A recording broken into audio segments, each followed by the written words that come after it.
یعنی چرچ. وہاں عیسائیوں کی تعلیم ان کو اچھی لگی, روزانہ جا کے سنتے تھے. تو باپ کو پتا چلا, باپ نے زنجیروں میں باندھ کر رکھ دی. پھر موقع پا کر کے ایک دن زنجیریں توڑ کر کے نکل گئے اور عیسائی پادری کے پاس آیا, کہا مجھے عیسائی بنا لو. اور اس پادری نے ان کو لے کر کے ملک شام کا سفر کیا اور وہاں پر ان کو رکھا. برسوں تک وہ عیسائی تعلیمات حاصل کرتے رہے. لیکن سلمان فارسی کہتے ہیں جو عیسائی بڑا راہب ہوتا تھا وہ مجھے یہی بتاتا تھا کہ اب عیسائی مذہب بھی ختم ہونے کو آ گئے, چند ہی لوگ باقی رہ گئے ہیں, لیکن تمہارے زمانے میں انتظار کرنا, آخری نبی آ سکتے ہیں. ہر کوئی کہتا تھا آخری نبی, علامات بتاتے تھے. تو وہ کبھی حمص سے حلب سے لے کر عراق موصل سفر کرتے رہے, بہت سال بتائے. اور اس کے بعد ایک عرب سے کوئی شخص آیا تھا اور وہ کھجوروں کا تاجر تھا. اس سے پوچھا کہ ایسا شہر کھجوروں کے جھنڈ کا پہاڑیوں کے درمیان میں آباد ہے, وہاں کی ہریالیاں ہیں, تم جانتے ہو؟ اس نے کہا میں اسی شہر کا رہنے والا ہوں. سلمان فارسی نے کہا کیا مجھے وہ شہر لے جاؤ گے؟ کیونکہ پرانی کتابوں میں یہ شہر مدینہ طیبہ کی خصوصیات لکھی ہوئی تھی. حضرت سلمان فارسی کو شوق تھا اور وہ عرب یہودی آیا, سلمان فارسی سے کہا میں تمہیں اس شہر لے جاتا ہوں. لے کر کے آیا, لیکن آ کر کے اس نے اعلان کیا میرا غلام ہے, اور بازار میں بیچ دیا.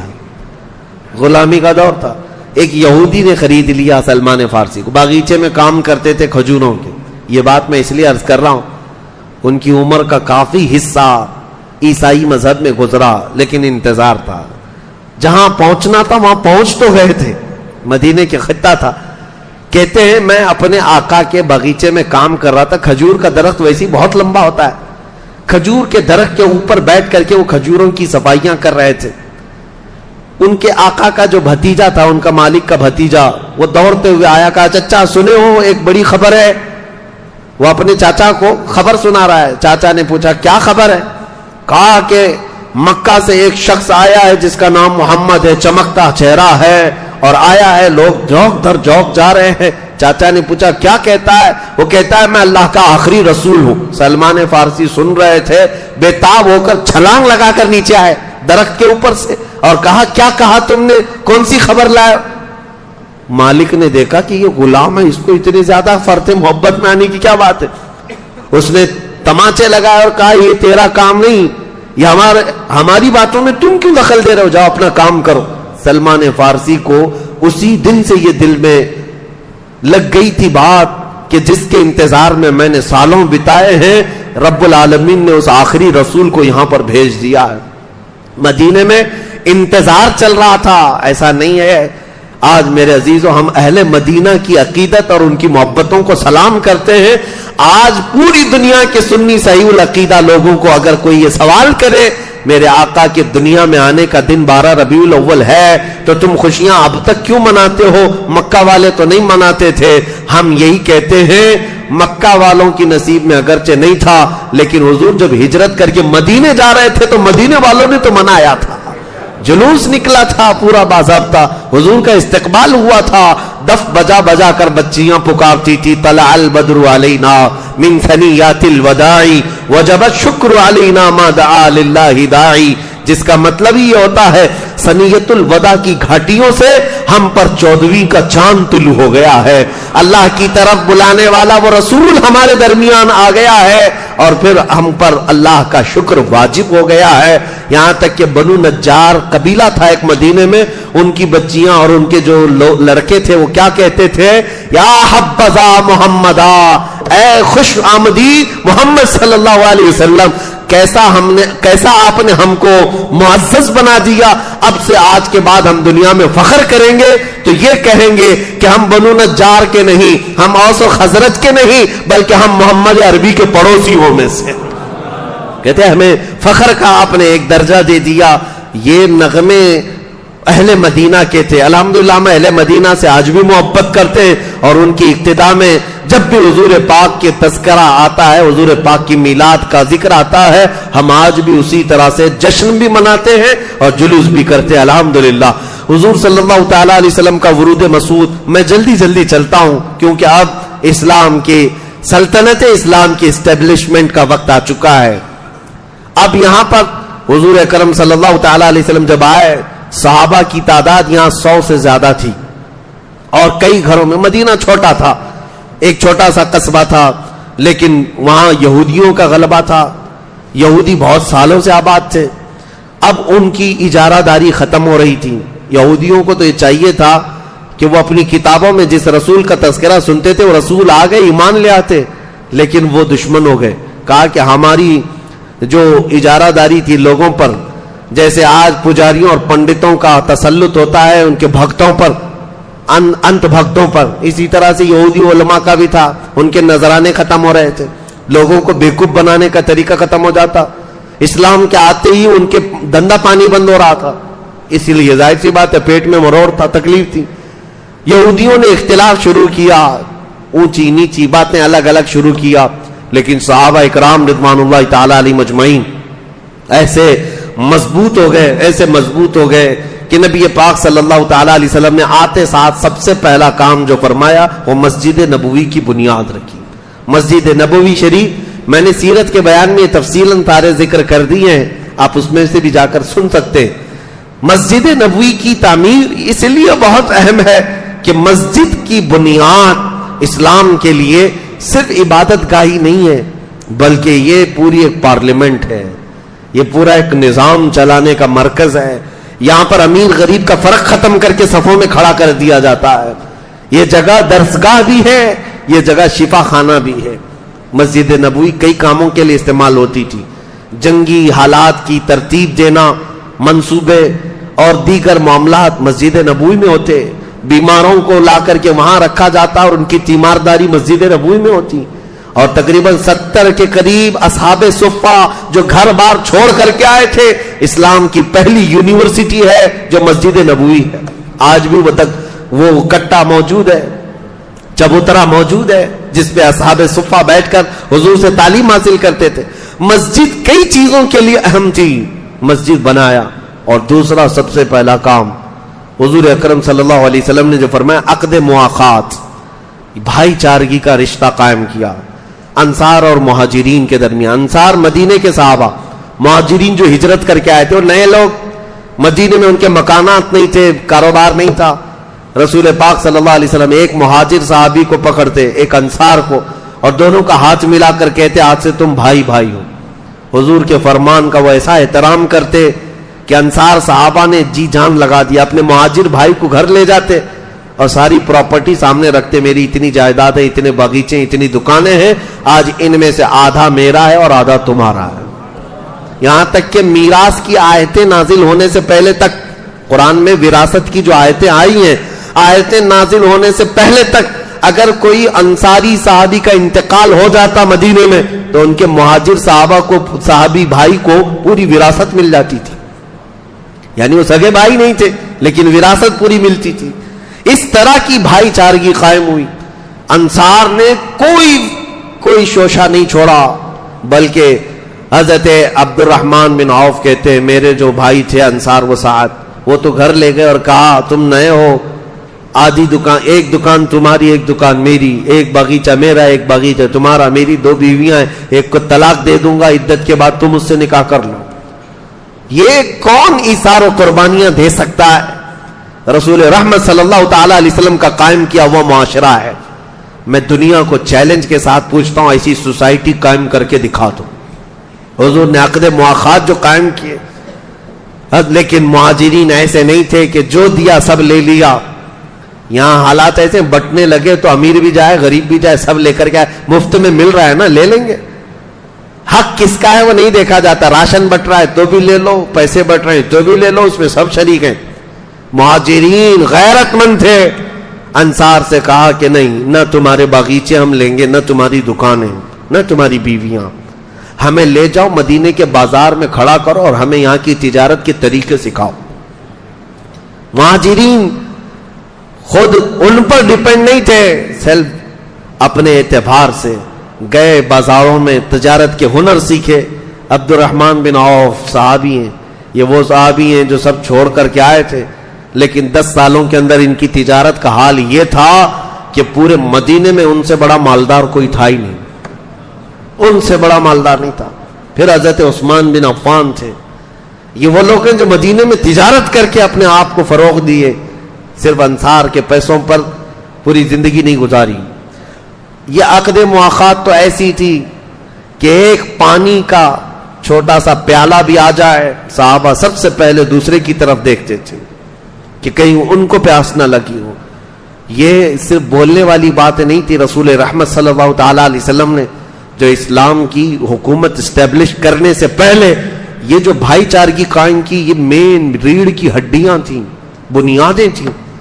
آج اگر تم چاہتے ہو کوئی چیز قائم کرنا تو صرف سکتہ حاصل کر لینا یہ اصل بات نہیں ہے. حکومت کا تختہ کبھی بھی تمہیں مل جائے گا, کبھی بھی مل جائے گا, لیکن چلاؤ گے کیسے؟ تمہارے پاس وہ اخلاق کہاں ہے؟ تمہارے پاس وہ نظام کہاں ہے؟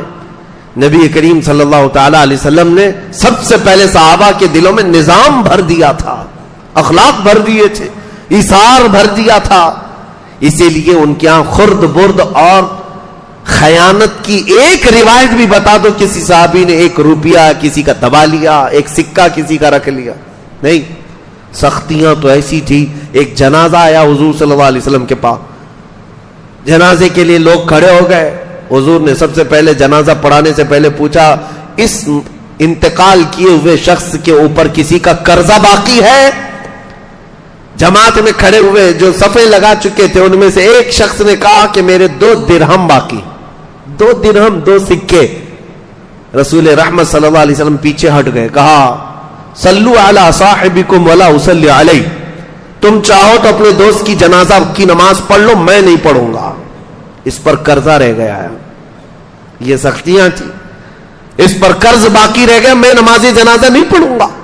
صحابہ اس بات سے خوف زدہ رہتے تھے, اپنے معاملات اس قدر مضبوط رکھتے تھے کہ کوئی انگلی نہیں اٹھا سکتا تھا, کوئی انگلی نہیں اٹھا سکتا.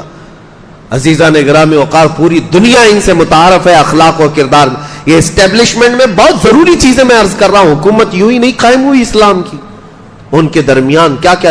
حضرت ابوبکر صدیق کا جب دور آیا تھا تو ایک یہودی خاتون نے چٹھی لکھ کر کے بھیجا تھا کہ مجھے مدینے میں رہنا نہیں ہے, مجھے یمن جانا ہے.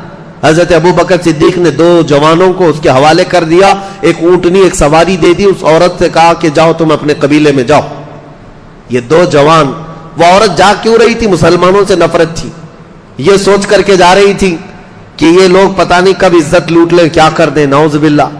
لیکن یہ 2 نوجوانوں نے اس خاتون کو مدینے سے لے کر یمن تک کا سفر ایسا کروایا, وہ یمن پہنچتی اور کہتی ہے پورا سفر انہوں نے چہرہ اٹھا کر نہیں دیکھا میری طرف, اوپر بیٹھی کون ہے.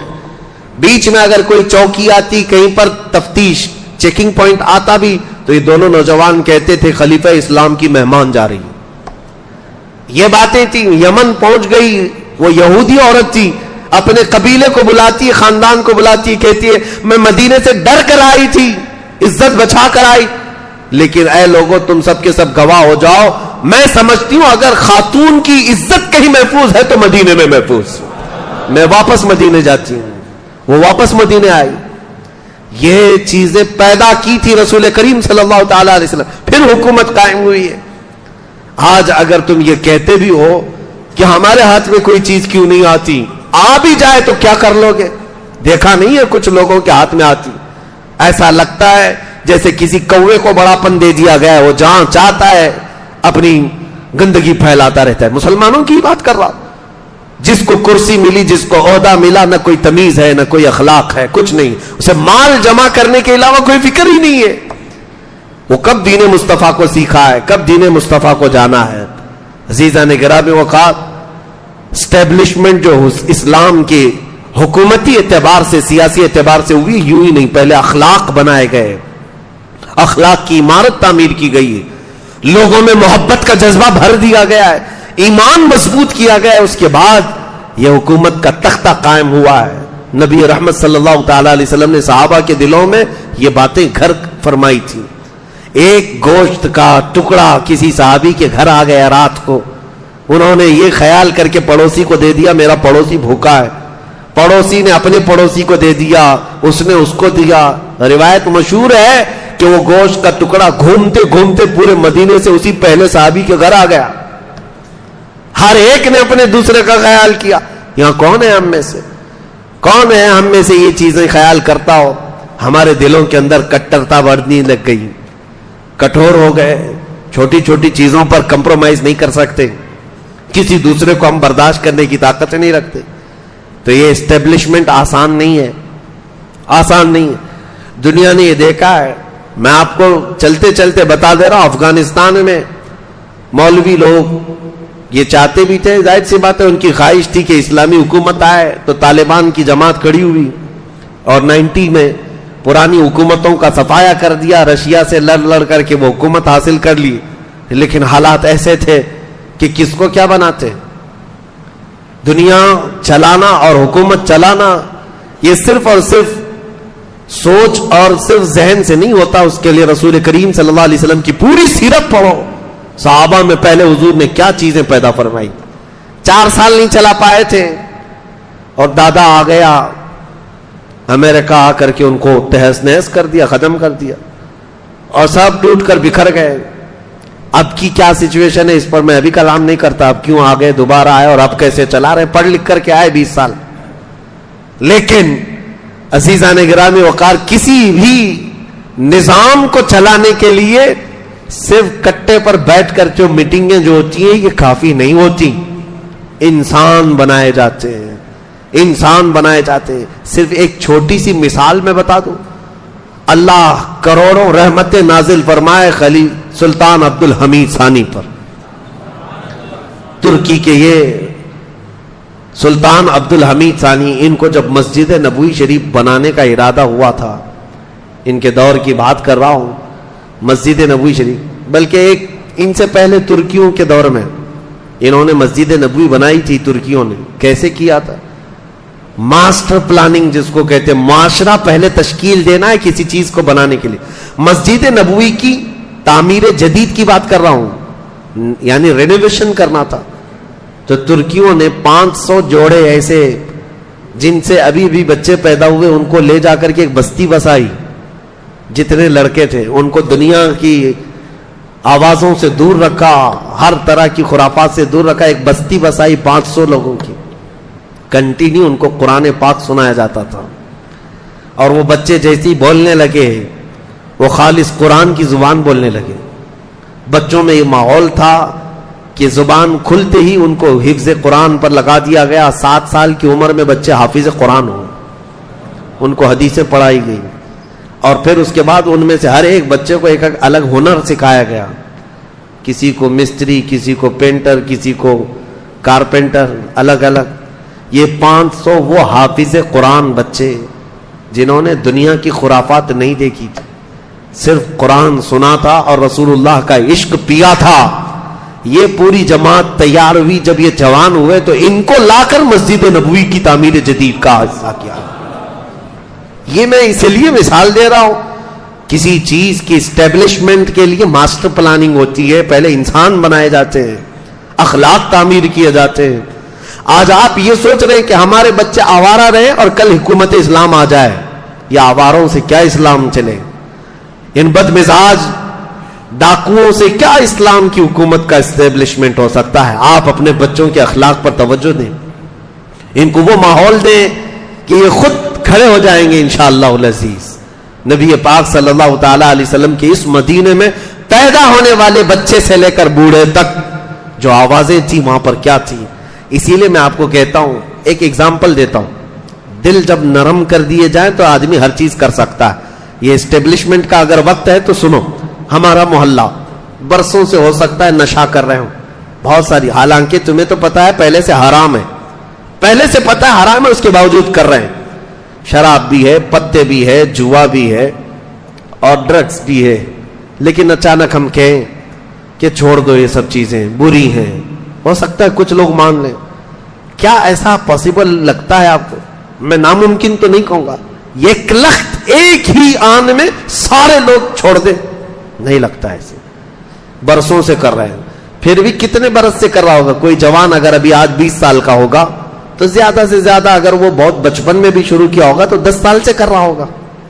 لیکن مدینے کی بات میں بتاؤں، شراب حرام نہیں تھی، حلال سمجھ کر کے پی رہے تھے. اور بچپن سے کیا 50 سالوں سے شراب پینے والے لوگ موجود تھے.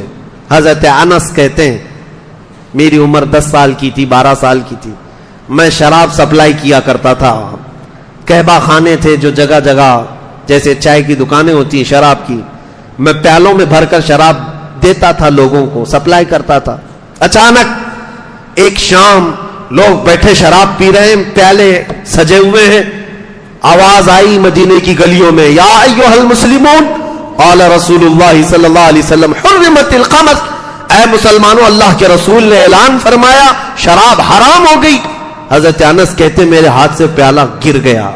جتنے لوگ بیٹھے ہوئے تھے، صرف میری کیفیت نہیں، کوئی منہ سے لگایا تھا تو وہیں سے اس نے پٹک دیا. سب اپنے گھر گئے، جو مٹکے رکھے تھے ان کو ٹھوکریں مار مار کر کے توڑ دی. حضرت انس کہتے ہیں ایک دن ہم نے دیکھا تھا مدینے کے سارے گٹر اور نالے شراب سے بہ رہے تھے. ایک ہی دن. کسی بھی صحابی نے یہ نہیں کہا اعلان کرنے والا کوئی منادی ہے آ کر اعلان کر رہا ہے، ہم جا کر پوچھ تو لیں رسول اللہ سے حقیقت میں حلال ہے حرام ہے، ہم ڈیبیٹ کریں گے. نہیں، حضور کی طرف سے اعلان آ گیا، پہلے اس چیز کو دور کرو، پھینک دو. بچنے کا یہ جذبہ جب ان کے دلوں کے اندر تھا، ارے میرے عزیزو ایک بار تو حالت یہ تھی، صحابہ کا فرمان برداری کا جو جذبہ تھا، حضور ایک طرف جا رہے تھے، نبی پاک صلی اللہ تعالی علیہ وسلم نے فرمایا مجھے لہسن پسند نہیں ہے، اچھا نہیں لگتا. تو صحابہ نے کہا حضور کو لہسن پسند نہیں، لہسن پسند. بات چلتی گئی مدینے میں، یہاں تک کہ لوگوں میں یہ مشہور ہو گیا لہسن حرام ہو گیا. سب آئے حضور صلی اللہ تعالی علیہ وسلم کے حضور سب کہنے لگے لہسن حرام ہو گیا، لہسن حرام. کہا نہیں، حضور پاک صلی اللہ علیہ وسلم نے فرمایا کہ نہیں، اس کی بو بہت زیادہ ہوتی ہے، اس کی مہک زیادہ ہوتی ہے، اور ہم جب قرآن کی تلاوت کرتے ہیں مسجدوں میں آتے ہیں تو ہمارے منہ اتنے نہ مہکیں کیونکہ اللہ کے فرشتے اپنا منہ ہمارے منہ سے لگا دیتے ہیں. میں یہ تیز بو والی چیز کو پسند نہیں کرتا. صحابہ کو بعد میں یہ کلیئرنس دینا پڑا، دوسرے صحابہ نے کلیئر کیا حضور سے سن کر کے کہ حرام نہیں ہے. میں یہ کہنا چاہ رہا ہوں حضور صلی اللہ تعالی علیہ وسلم کی ایک ادا بھی دیکھتے، کسی چیز کو چھوڑ دیا، صحابہ تو اس کو پوری طور پر نکال دیتے تھے، ختم کر دیتے. عزیزان گرامی اوقات، تب جا کر کے اسلام کا اسٹیبلشمنٹ ہوا ہے مضبوط طاقت کے ساتھ. وہ صرف مسجد نبوی سے چلنے والی حکومت تھی. اب حالات یہ تھے کہ جیسے ہی نبی پاک صلی اللہ علیہ وسلم مدینے میں آئے، تیسرا کام، پہلا کام مسجد نبوی کا، دوسرا کام عقد مواخات بھائی چارگی کا، تیسرا کام یہودیوں سے اور مدینے کے رہنے والوں سے ایگریمنٹ کیا. تقریباً 52 اس کے اندر وہ تھے ٹرمز تھے. جیسے آپ حضور صلی اللہ علیہ وسلم اور ان کے درمیان 52 بنود تھے جن پر دستخط ہوئی. وہ سارے چیزیں آج بھی میثاق مدینہ اس کو کہتے ہیں، حضرت ابوبکر صدیق کے بنائے ہوئے تھے. آپ کو پتا ہے یو این اے کے ایک رپورٹ میں اگر آپ کو بتاؤں، یو این اے نے کئی لوگوں کے درمیان ایگریمنٹ بنوائے صلح کے اور زندگی گزارنے کے، فلسطین اور اسرائیل کے بیچ، ساؤتھ سوڈان اور نارتھ سوڈان کے بیچ، اور دنیا کی کئی کنٹریز کے درمیان.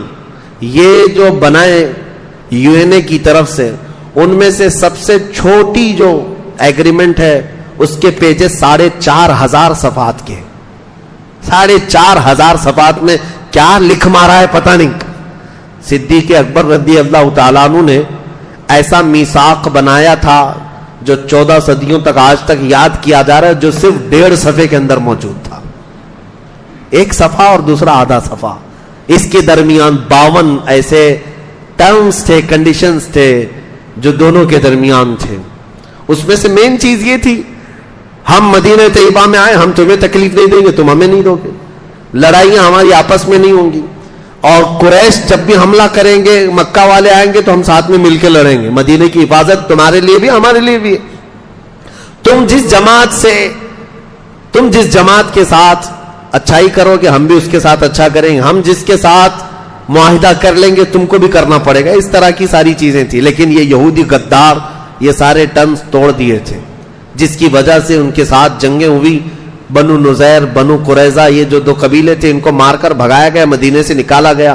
پھر خیبر میں گئے، خیبر کی جنگ کے بعد وہاں سے بھی نکال کر کے ان کو بھیجا گیا. اب دنیا بھر میں ادھر ادھر گھومتے پھرتے ہیں ذلیل و خوار. اسرائیل کو قبضہ کیے بیٹھے ہوئے ہیں، لیکن یہ ایسے ذلیل و خوار ہے کہ قیامت تک ان پر ذلت طاری رہے گی، اللہ کا غضب ان کے ساتھ رہے گا، یہ بے گھر ہو کر کے دنیا میں رہتے رہیں گے۔ آج اسرائیل پر گئے ہیں اور قبضہ جما کر کے 70 سال سے بیٹھے ہوئے ہیں، فلسطینیوں کا جینا تنگ کر کے رکھے یہ یہودی، دیکھنا وہ وقت آئے گا یہاں سے بھی یہ بے گھر ہوں گے اور ان کو وہاں سے بھی نکالا جائے گا۔ بلکہ حدیث پاک ہے، مسلم شریف کی حدیث ہے، ایک وقت آئے گا، حدیث شریف بتا رہا ہوں میں، جب حضرت امام مہدی حضرت عیسیٰ علیہ السلام کا دور آئے گا، مسلمان گزر رہا ہوگا تو جو پتھر ہوگا نا، پتھر بھی اللہ اس کو بولنے کی طاقت دے گا، وہ کہے گا یا مسلم ان ورائی یہودیا فاقتلہ، اے مسلمان آجا میرے پیچھے یہودی چھپا بیٹھا ہے، اسے مار ڈال۔ پتھر بولیں گے۔ حضور صلی اللہ علیہ وسلم نے فرمایا میرے عزیزو وہ دور کب آئے گا؟ ظاہر سی بات ہے ہماری ان باتوں کو ابھی اسرائیلی بڑے سیریس لیتے ہیں، پھر ہمیں ویزا نہیں دیتے ہیں بیت المقدس جانے کے لیے۔ پچھلی مرتبہ ایسا ہوا کہ تقریباً 6 گھنٹے ایئرپورٹ پہ بٹھایا اور مجھے وہاں سے ریجیکٹ کیا کہ جا نہیں سکتے، تقریریں گڑتی ہیں، چبھتی ہیں، جیسی بھی ہوتی ہوں گی، یہ امانت ہے، ہم سپرد کر کے جائیں گے انشاءاللہ۔ اور میرے آقا کا فرمان ہے سب سے افضل جہاد ظالموں کے سامنے حق بات اعلان کرنا، اور ہم وہ کرتے رہیں گے انشاءاللہ۔ میں یہ عرض کر رہا ہوں حضور اکرم صلی اللہ تعالی علیہ وسلم نے جب حکومت قائم فرمائی، تیسرا میثاق مدینہ ہو گیا، ایگریمنٹ ہو گیا، اب اس کے بعد یہ یہودی ایسے تھے، ایگریمنٹ تو حضور کے ساتھ کر رہے تھے لیکن منافق تھے، اندرونی طور پر سازشیں رچتے، یہاں کی خبریں مکہ والوں کو دیتے تھے خط لکھ کر کے، اور مکہ والوں کو انہوں نے ہی ابھارا تھا۔ پھر جنگ بدر واقع ہوئی، جنگ بدر میں کفار مکہ 70 کی تعداد میں مارے گئے تھے، ایسی ہزیمت ان کی کبھی نہیں ہوئی تھی، مکہ والے اتنی بڑی تعداد میں کبھی مرے نہیں تھے۔ حضور صلی اللہ تعالی علیہ وسلم کے ان صحابہ کے ہاتھ مارے گئے تھے جن صحابہ کو انہوں نے مکہ سے نکالا تھا، مکہ سے بے گھر کیا تھا، یہاں تک کہ وہ امیہ جو حضرت بلال کا آقا تھا اس کو حضرت بلال نے مارا ہے۔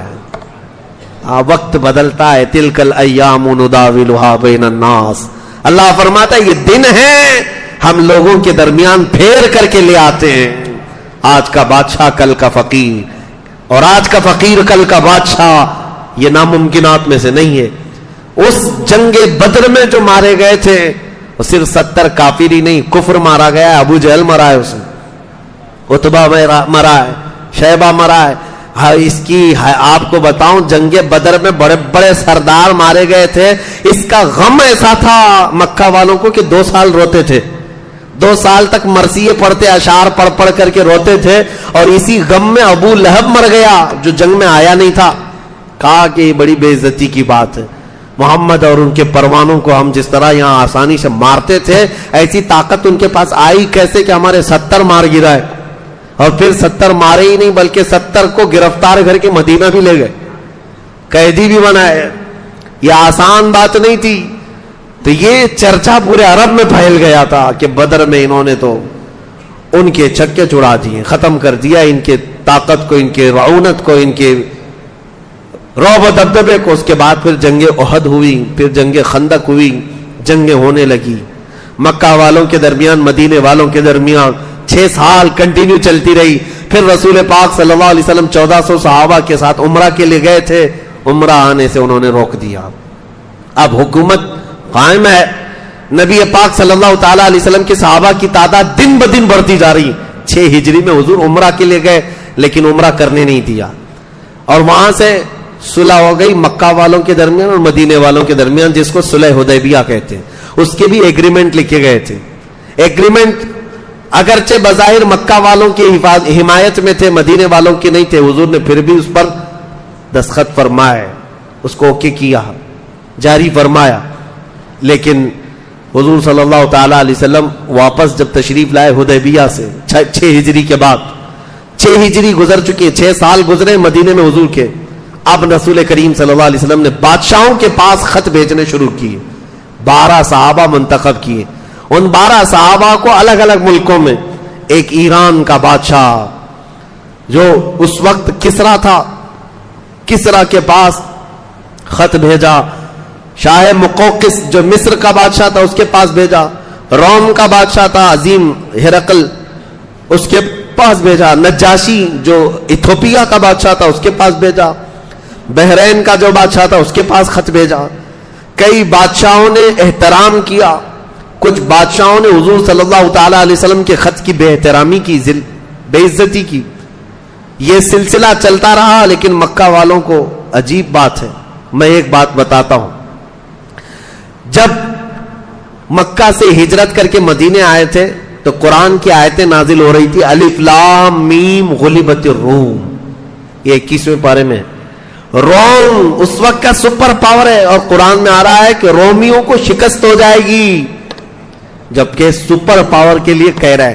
اور صحابہ کا یقین ایسا تھا قرآن میں آ گیا ہے، ہونا ہے. یہ بادیہ نشین صحابہ، بغیر چپل کے چلنے والے، پیوند لگے کپڑے، کھجور کی گٹلیاں چوس کر دن گزارنے والے، جب چلتے پھرتے کہتے تھے کہ ہم روم کو شکست دے دیں گے، روم کو مار گرائیں گے، ختم ہو جائیں گے.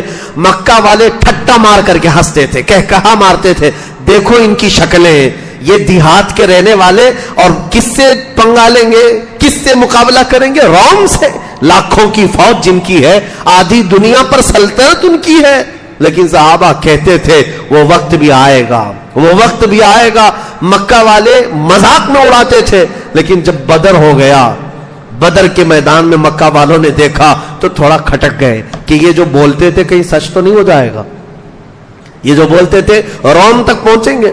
میاں روم کی حکومت ایسی آج کے دور میں جیسے امریکہ ہو، یو ایس اے ہو، سپر پاور کی حیثیت سے دادا گیری پوری دنیا میں کرتا ہے، یا پھر رشیا کی حیثیت، جس کو چاہو مارتے رہو، دہشت گرد کبھی نہیں بنیں گے. یوکرین کو مار کر کے دھول میں ملا دیا، لیکن کوئی نہیں کہتا کہ وہ آتنکوادی ہے. اتنے بم ڈال دیے، لیکن اگر وہی چاقو لے کر کے بھی کوئی مسلمان دکھتا تو آتنکوادی ہوتا. میرے عزیزوں، یہ دگلی پالیسی دنیا میں صرف اس لیے ہے کہ دنیا صرف طاقت کی زبان جانتی ہے.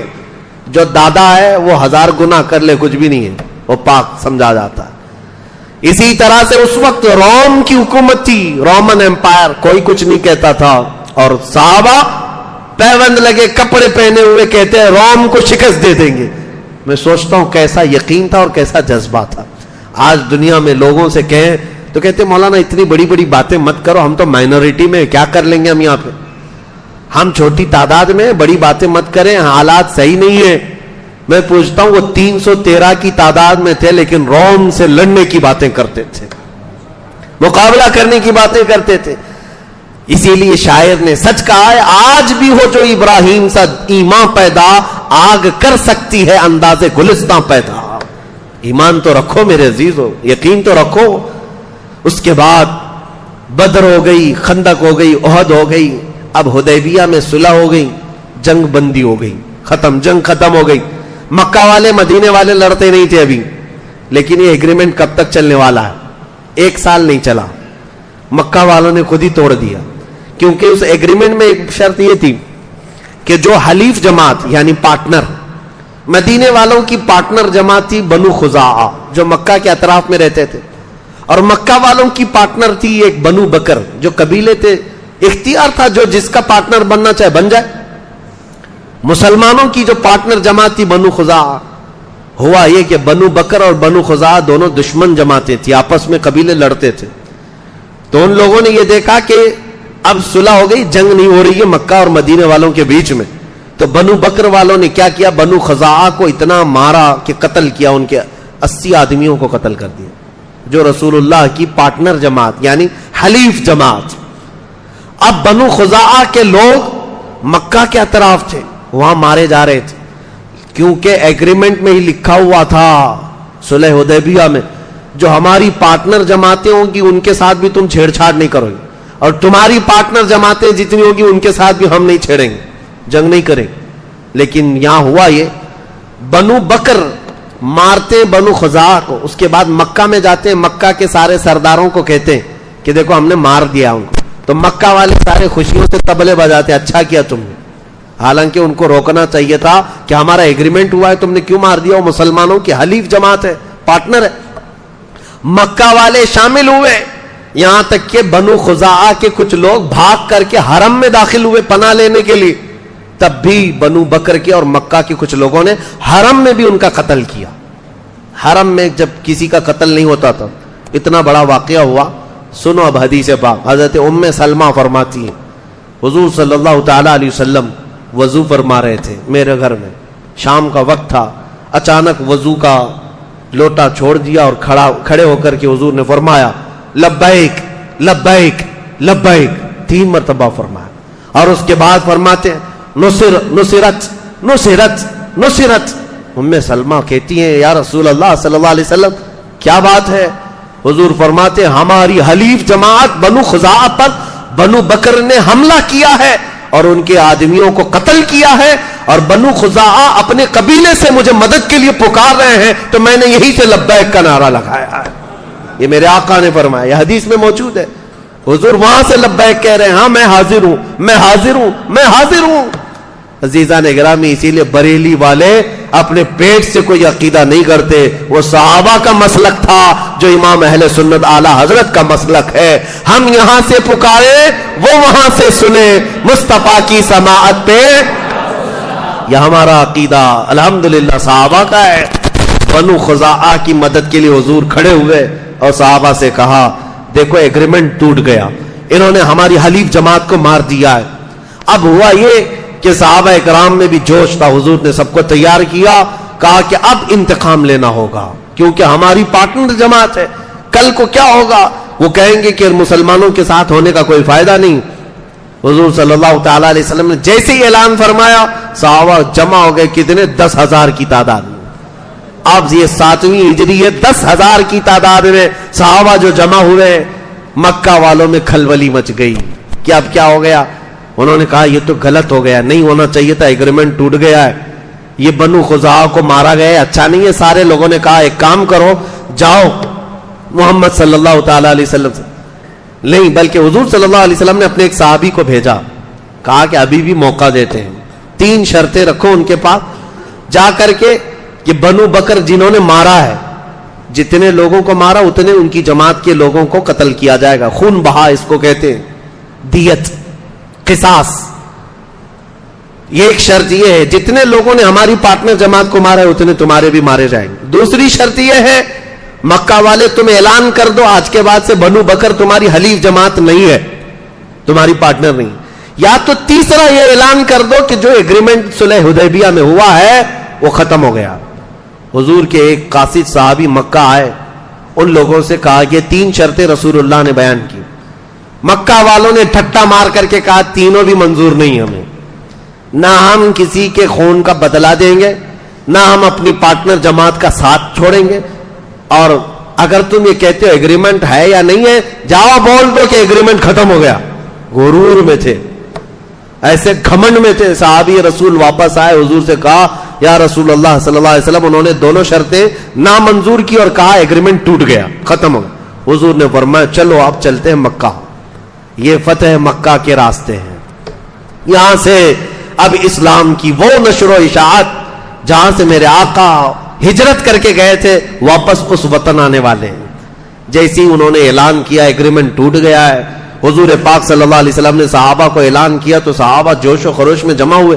اب یہ نقل و حرکت مکہ والوں کو پہنچی, مکہ والوں میں کھلبلی مچی. کہا ایسا نہ ہو ایگریمنٹ کو دوبارہ رینیو کیا جائے, تجدید کی جائے. غلطی سے ہم نے کہہ دیا تھا ٹوٹ گیا, نہیں ابھی نہیں ٹوٹا ہے, اس کو رینیو کیا جائے. اور اپنے سردار ابو سفیان کو بھیجا کہ جاؤ مدینے میں جا کر کے بات کرو کہ ہم ایگریمنٹ رینیو کرنے آئے. جب وہ مدینے میں آئے ابو سفیان, رسول اللہ صلی اللہ علیہ وسلم نے بات ہی نہیں کی, حضور نے بات ہی نہیں کی ابو سفیان سے. اب وہ حضرت ابو بکر کے پاس جائے, حضرت علی کے پاس جائے, حضرت عمر کے پاس جائے, کہ جاؤ حضور سے کچھ سفارش کر دو, میں ایگریمنٹ رینیو کرنے آیا ہوں, جنگ نہیں چاہیے, صلح ہی پر چلیں گے. کسی صحابی نے اس کو منہ نہیں لگایا, یہاں تک کہ تنگ آ کر ابو سفیان اپنی بیٹی کے گھر آئے. ان کی بیٹی کون ہے؟ ام حبیبہ, حضور کی زوجہ ہے, رسول اللہ صلی اللہ علیہ وسلم کی زوجہ ہے. ابو سفیان کہتے ہیں یہ بعد میں اسلام لائے, تھک ہار کر کے اپنی بیٹی کے گھر گئے. ہو سکتا ہے رسول اللہ کی بیوی ہے میری بیٹی, اس کے ذریعے سے بات پہنچا دوں, حضور مان جائیں گے, اپنی بیوی کی بات تو رکھیں گے. تو ابو سفیان گھر گئے ام حبیبہ کے گھر. کمال ہے اس خاتون ام المومنین کی, وہ وفا شیاری میرے مصطفیٰ سے، باپ کافر ہے، مصطفیٰ کریم کی زوجیت میں رہنے والی ہم کروڑوں مومنوں کی ماں، سلام ان کی تربت پر۔ گھر میں ابو سفیان جیسے ہی داخل ہوئے، باپ آیا ہے بیٹی کے لیے، کئی برسوں کے بعد آیا ہے، جیسی آئے بستر بچھا ہوا تھا، ام حبیبہ رضی اللہ تعالیٰ عنہ نے دیکھا ابو سفیان آیا ہے گھر کے اندر، فوراً بستر کو کھینچ لیا، لپیٹ کر کے دوسری طرف کیا۔ ابو سفیان نے کہا بیٹھ جاؤں، کہا بیٹھنا ہے تو بیٹھ سکتے ہو، کہا بستر تو رکھتے، چادر تو رکھتے۔ ام حبیبہ نے کہا قسم رب ذوالجلال کی، اس بستر پر میں کسی ناپاک کو بیٹھنے نہیں دے سکتی، اس لیے کہ رسول اللہ کا بستر پاک ہے، جس پر میرے آقا بیٹھتے ہیں میں کسی ناپاک کو اس پر بیٹھنے نہیں دے سکتی۔ یہ کیسا کمال کا ایمان تھا، بیٹی اپنے باپ کو رسول اللہ کے بستر پر آنے نہیں دینا چاہتی۔ آج لوگ ہم سے یہ پوچھتے ہیں کہ آپ اس طرح کے بھید بھاؤ کرتے ہیں، فلاں سے مت ملو، ان سے نہ ملو۔ میرے عزیزوں، ہماری محبت رسول اللہ کے رشتے سے ہے، ہماری دشمنی بھی رسول اللہ کے رشتوں سے جو انجام ہے اسی سے ہے۔ اسی کو بات رکھو، یہ ہمارا پیدا کیا ہوا مسلک نہیں ہے۔ حضرت ام حبیبہ نے اپنے باپ کا بھی خیال نہیں کیا، اگر میرے رسول کا نہیں ہے تو نہ میرے گھر کا ہے نہ میرا باپ ہے۔ یہ عقیدہ ہماری ماں سے ملا ہوا، ام المومنین سے ملا ہوا۔ ابو سفیان جو یہ خیال لے کر کے آئے کہ بیوی کی بات رسول اللہ مان لیں گے، یہاں سے سفارش ہوگی، ابو سفیان کہتے ہیں اس عورت کو میں کیا بتاؤں، کیا سفارش کروں جو بیٹھنے کے لیے مجھے بستر بھی رکھنا نہیں چاہتی، چادر بھی نہیں بچھاتی۔ بہت مایوس ہو کر واپس مکہ لوٹ آئے۔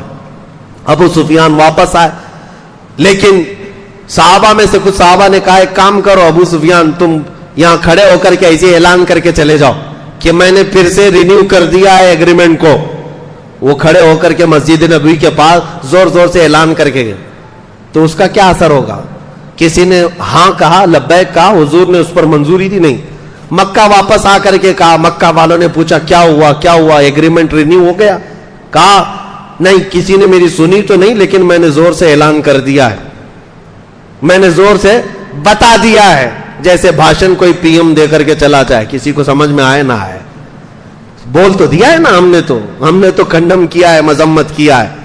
اسی طرح کا اس زمانے کا وہ تھا، کہا میں نے تو بول دیا۔ مکہ والوں نے پوچھا کسی نے اس پر لبیک کہا؟ ہاں کہا ہے۔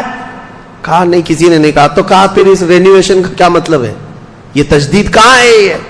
اس کے بعد بات ہوئی، مکہ والوں نے کہا اب تیار ہو جاؤ، محمد صلی اللہ علیہ وسلم وہ فوج لے کر کے آئیں گے جس کا مقابلہ ہم میں سے کوئی نہیں کر سکتا۔